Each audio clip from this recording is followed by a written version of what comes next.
नमस्कार मंडळी, कशी आहात तुम्ही? चला आज मी तुम्हाला शेवग्याच्या शेंगाची मस्त अशी झणझणीत आणि चमचमीत रश्श्यावाली मसाला भाजी बनवून दाखवणार आहे।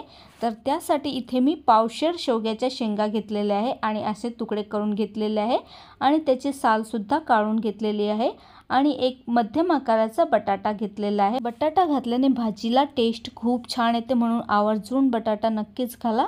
आणि बटाट्याचे आपल्याला अशा प्रकारे लहान लहान तुकडे करून घ्यायचे आहे।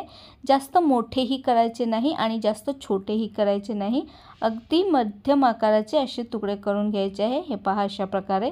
तर ही भाजी तुम्ही बटाटा नाही आवडत असेल तर नाही घातला तरी सुद्धा तितकीच टेस्टी लागते। पण ज्यांना कुणाला शेवग्याच्या शेंगा आवडत नसतील तर बटाटा घातल्याने काय होते, शेंगा साईडला काढून ठेवतात आणि बटाटा खाऊन घेतात, म्हणून त्यासाठी एक बटाटा आवर्जून घाला। मी तर नेहमीच घालत असते।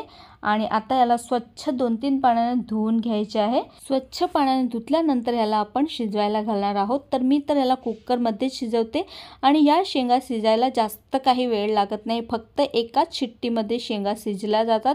आणि कुकरमध्ये नाही शिजायचे असल्या तर तुम्ही पातेल्यात किंवा कढईमध्ये सुद्धा याला शिजवू शकता, पण कुकरमध्ये शिजवलं की अगदी लवकर शिजून जातात। आणि ध्यान ठेवा, फक्त एकच शिट्टी होऊ द्यायची आहे। जास्त शिजवल्या की शेंगा अगदी गारा होऊन जातात, म्हणून एकच शिट्टी होऊ द्यायची। आणि पहा एकाच शिट्टीमध्ये किती मस्त शेंगा आपल्या शिजून झालेल्या आहेत।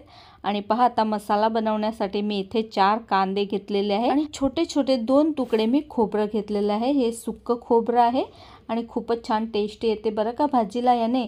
आणि पहा आता 4 कांदे आपल्याला गॅसवरती जाळी ठेवून अशा प्रकारे भाजून घ्यायचे आहेत। तसे तर कांदा कापून तुम्ही तव्यावरती भाजलात तरीही चालेल, पण अशा प्रकारे चुलीवरती म्हणजे गॅसवरती डायरेक्ट भाजलेल्या भाजीची टेस्ट खूपच छान लागते, म्हणून अशा प्रकारे एकदा नक्कीच बनवून बघा, नाही बनवली असेल तर। आणि कांदे आपल्याला अशा प्रकारे भाजून घ्यायचे आहे। कांदे जास्त करपूही द्यायचे नाही, तर भाजी अगदी काळपट होऊन जाईल, म्हणून मीडियम गॅसवरती अलटून पलटून याला थोडंसं 5 ते 7 मिनिटापर्यंत भाजून घ्यायचे आहे। ध्यान ठेवा, जास्त करपू द्यायचे नाही। आणि कांदे भाजून झाल्यानंतर लगेच आपल्याला खोबरं सुद्धा भाजून घ्यायचं आहे। तर लक्षात ठेवा, खोबरं तर अगदी जास्त काळं होऊच द्यायचं नाही, 1-2 मिनिटापर्यंत असं उलटून पलटून घ्यायचं आणि लगेचच त्याला काढून घ्यायचं आहे, थोडंसं भाजल्यानंतरच।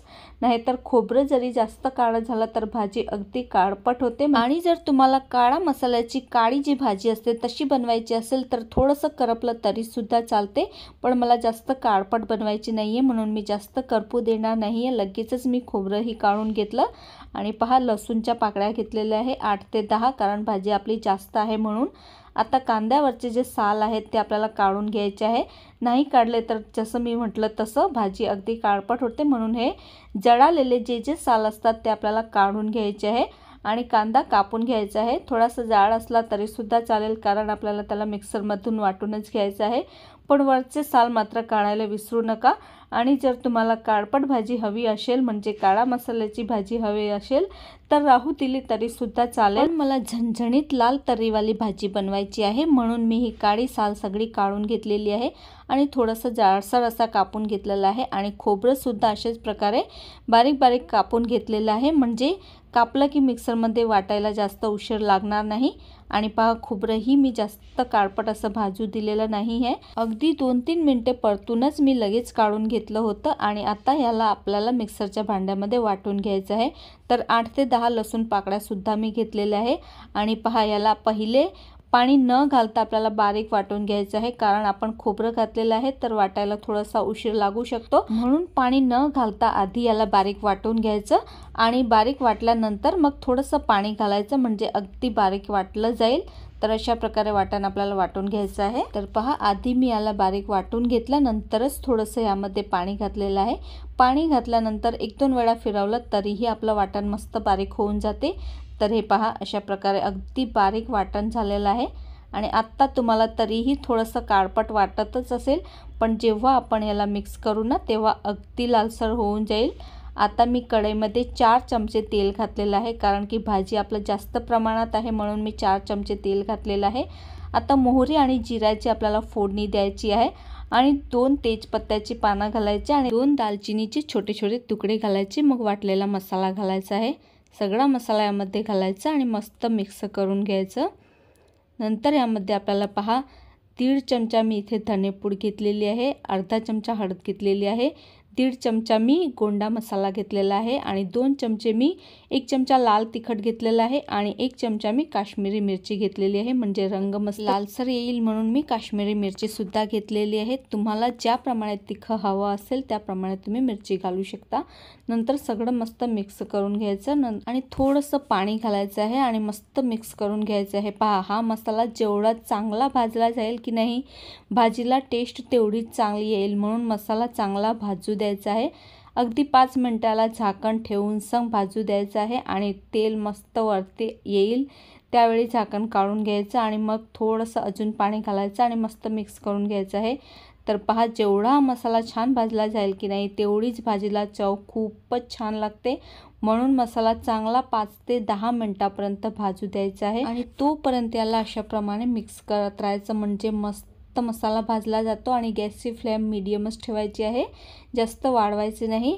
आणि पहा किती मस्त तेल सुटलेलं आहे ना। त्यानंतर यामध्ये शेवग्याच्या शेंगा घालायच्या, ज्या आपण वाफवून ठेवल्या होत्या, पाणी सोबतच घालायचे आहे, पाणी फेकून द्यायचं नाही आणि मस्त मिक्स करून घ्यायचं आहे।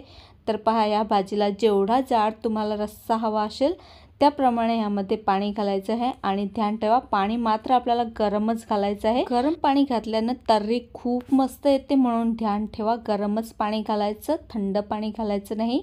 आणि पहा, जेवढी पातळ तुम्हाला भाजी हवी असेल त्याप्रमाणे यामध्ये पाणी घालायचं आहे।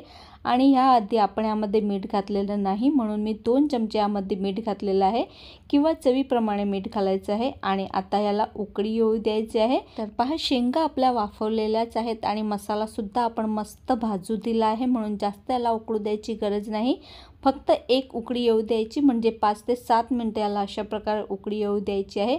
आणि मस्त तर्रीदार भाजी आपली बनवून तयार झालेली आहे, म्हणून पाणी आवर्जूनच घाला, जास्त कमीही घालायचं नाही आणि जास्तही घालायचं नाही, मीडियमच असं पाणी घालायचं आहे, जेवढा रस्सा तुम्हाला हवा असेल त्याप्रमाणे।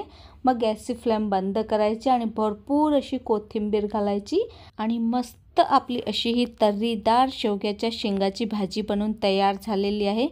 ह्या भाजीला तुम्ही भातासोबत, भाकरीसोबत किंवा चपातीसोबतही खाल्ली तर इतकी अप्रतिम लागते, विचारूच नका।